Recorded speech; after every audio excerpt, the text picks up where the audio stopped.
Yo, let's cut through the noise and get real. Ever notice how some people just love poking at your boundaries? They interrupt, sling passive-aggressive jabs, or act like your time and feelings are up for grabs. And we're supposed to just grin and bear it? Nah, not today. If you're fed up with folks who don't respect you, this is your wake-up call. I'm about to drop some raw, no-filter ways to handle disrespect without losing your cool or compromising your self-worth. These tips might ruffle feathers, but they're game changers. By the end, you'll have a toolbox to draw a hard line and make it crystal clear who you are. So, strap in, because we're diving deep into owning your space and shutting down the nonsense. First up, let's talk about the silent stare. A slick, slightly savage move that's low-key one of the most effective ways to flip the script. Picture this: someone's being rude, talking over you, or throwing shade. Instead of reacting, you just lock eyes with them. No words, no expression, just a calm, steady gaze. Sounds simple, right? But trust me, it's a power play. Disrespectful. People thrive on getting a rise out of you. They want you to stumble, get defensive, or bite back so they can drag you into their drama.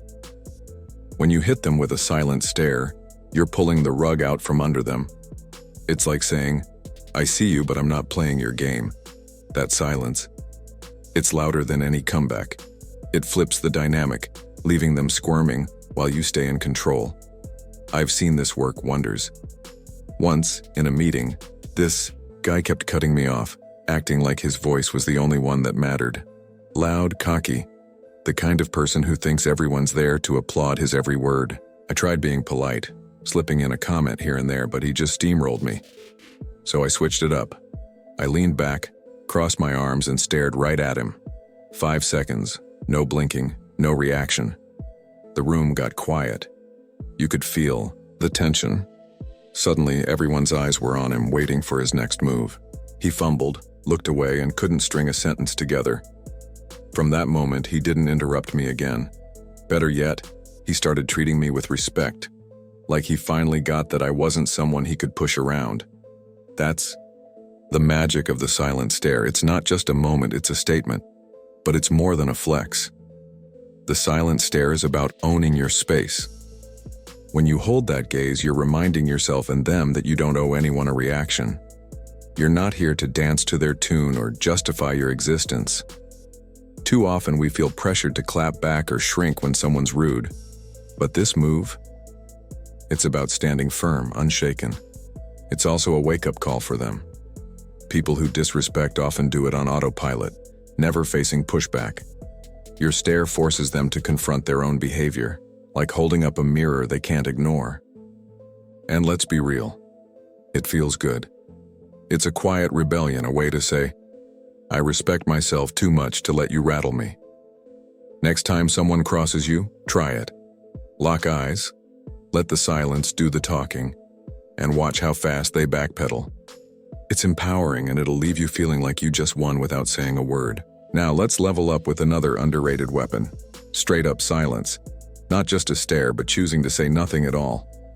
I know it sounds like you're letting them off easy, but hear me out. Silence is a choice, and it's one of the loudest ways to shut down disrespect. When someone's throwing shade or trying to bait you, they're fishing for a reaction. They want you to argue, explain, or get flustered so they can feel like they've got the upper hand. But when you don't take the bait, when you let their words flop into the void without a response, you're starving their ego. Silence says, "You're not worth my energy." It's like turning off the oxygen to their drama, and it hits harder than any clapback. I had this coworker once who loved making snarky jokes at my expense. You know the type. Little digs disguised as humor, meant to chip away at you while they play innocent. One day, he tossed out a comment about my work, clearly trying to get under my skin. Normally, I'd have defended myself or fired back, but this time, I just raised an eyebrow and stayed quiet. Let that awkward pause stretch. He squirmed, mumbled something, and bailed on the conversation. After that, he stopped coming for me. Why? Because I didn't give him the reaction he was fishing for. Silence took away his power. It's like he realized there was no fuel for his game if I wasn't playing. Here's why silence is so clutch. it's not just about them, it's about you. When you choose not to engage, you're choosing your peace over their chaos. You're saying, "My energy is too valuable for this."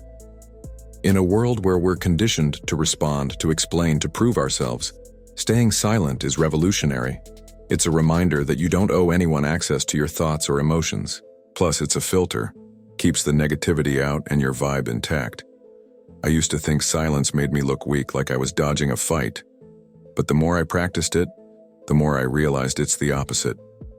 Every time I held my tongue, I felt stronger, lighter, like I was reclaiming a piece of myself. So next time someone comes at you with disrespect, pause. Take a breath. Let their words hang. You'll be amazed at how much power you hold when you say nothing at all. All right, let's get to something that'll hit home for a lot of us. Stop explaining your choices. How many times have you made a decision, big or small, and someone hits you with, "Why'd you do that? Why'd you skip that party? Why'd you take that job? Why'd you move?" Suddenly, it's like your life's on trial and you're expected to deliver a full report. Here's the truth. You don't owe anyone an explanation for how you live. Your choices are yours, and constantly justifying them is a trap. People who demand answers aren't usually trying to understand. They're judging, poking holes, or trying to make you doubt yourself so they can feel better about their own lives. When you stop explaining, you take back your power and show the world your life isn't up for debate. Think about why people feel so entitled to question you. Often it's because your choices make them uncomfortable. Maybe you're taking a leap they're too scared to make, or you're breaking a mold they cling to. Your independence threatens their worldview, so they push you to explain, hoping to box you back into their comfort zone. But you're not here to make them feel cozy.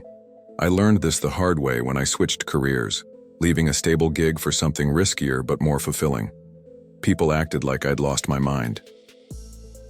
"Why would you leave that job? How's that going to work?" At first, I'd lay out my reasons, talk about passion and plans, but it was never enough. The more I explained, the more they questioned, and I started second-guessing myself. Then I tried something new. When someone asked, "Why'd you do it?" I just said, "Because I wanted to." No details, no defense. The silence that followed was golden. They had nothing to grip onto, and eventually they stopped asking. Not explaining yourself is freeing. It's you standing in your truth, knowing your decisions don't need a cosign to be valid. You're not running a public forum. Your life doesn't need a vote. When you stop justifying, you free up energy to actually live the way you want, instead of wasting it on people who don't get it. Confident people don't break down their choices for others. They own them. I used to over-explain everything, like I needed approval to exist. But the less I justified, the more confident I became. So try this. Next time someone questions your choices, hit them with, "It's what I wanted." Leave it there. Watch how it shifts the vibe. You'll feel stronger, and they'll learn your choices aren't up for grabs. Now let's talk about something that might feel a little ruthless but is straight up necessary: keeping your distance. Not everyone deserves a front row seat in your life. If someone's consistently disrespecting you, crossing boundaries, making you feel small, or draining your energy, it's time to step back. This isn't about being petty or holding grudges. It's about protecting your peace. Think of your life like an exclusive club. You decide who gets in, and not everyone qualifies for a pass. Keeping distance doesn't mean you hate them. It means you love yourself enough to prioritize your mental health. When you keep disrespectful people close, it's like handing them a free buffet to criticize, judge, and take from you. No wonder you end up drained or anxious. Distance gives you clarity, like stepping out of a fog. I had a friend who always had a snide comment ready about my job, my relationships, even my taste in music. At first I brushed it off, thinking, that's just them. But those jabs added up, and I realized I was tiptoeing around them, bracing for the next hit. So I quietly scaled back. Instead of hanging out weekly, I saw them once a month. No big confrontation, just space. And wow, the difference. I felt lighter, freer, and I saw how toxic that dynamic had been. Distance showed me I deserved better. People who lift me up, not tear me down. Some folks will call this selfish, But they're family. You've known them forever. Society pushes us to stay loyal, to forgive endlessly. But at what cost? Protecting your peace isn't selfish. It's survival. You're not here to be anyone's punching bag. Distance says, my well-being comes first. It's a reminder that you get to choose who gets access to your time, your mind, your heart. And the more space you create from negativity, the more room you have for people who respect you. I used to feel guilty pulling back, worried I'd look cold. But over time, I realized distance wasn't just about cutting out the bad. It was about making space for growth. So ask yourself, who in your life is draining you? Do they deserve that much access? Step back and watch how much clearer your world gets. Finally, let's wrap this up with a classic that never gets old. Hold your head high. When someone disrespects you, they're betting on making you feel small. They want you to shrink, to doubt yourself, to lower your gaze. But when you stand tall, shoulders back, chin up, you're sending a message. I know who I am and you can't touch me. Confidence is your shield, and it drives disrespectful people nuts. They rely on their words having power over you, but when you refuse to let them in, when you carry yourself like you're untouchable, they lose their grip. It's like they're throwing punches at air. I had this person in my life who loved tossing little insults my way, always with a smirk, like they were just joking. It used to get to me. I'd dread seeing them, feeling like I had to armor up. Then I decided I was done playing small.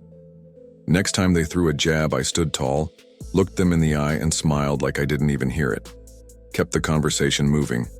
They tried again, but I stayed unfazed. Eventually, they backed off. My confidence threw them off balance. They couldn't handle that their shots weren't landing. Holding your head high isn't just about posture, it's about owning your worth. It's saying, I'm enough, and your opinion doesn't change that. Here's the spicy part. Confidence can make you a target. People who disrespect love to feel superior, and when you walk around unbothered, it challenges their whole deal. But that's their problem, not yours. Holding your head high is for you. It's about living like you've got nothing to prove because you don't. Your worth isn't up for debate, it's yours to claim. The more you do this, the less disrespect even registers. You're too busy shining to notice their shade. I used to shrink when people came at me thinking it was safer to blend in. But the more I stood tall, the stronger I felt. It's like I was telling myself, over and over, I'm enough. So next time someone tries to dim your light, don't flinch. Stand tall, look them dead in the eye, and let your confidence do the talking. They'll feel it and you'll feel unstoppable. There you go, 5 ways to handle people who don't respect you and probably never will. Life's too short to waste on folks who can't see your value. You don't need permission to stand tall, protect your peace, or live on your terms. People will test you, question you, try to pull you down. That's just how it goes. But you get to decide who gets your energy and how you're treated. The more you lean into your self-respect, the more you'll attract people who see you, who lift you up, who vibe with your strength. It all starts with you owning your power. So hold your head high, embrace silence when it serves you, and never apologize for walking away from what doesn't deserve you. You've got this. Keep shining, stay strong, and remember, respect starts with you.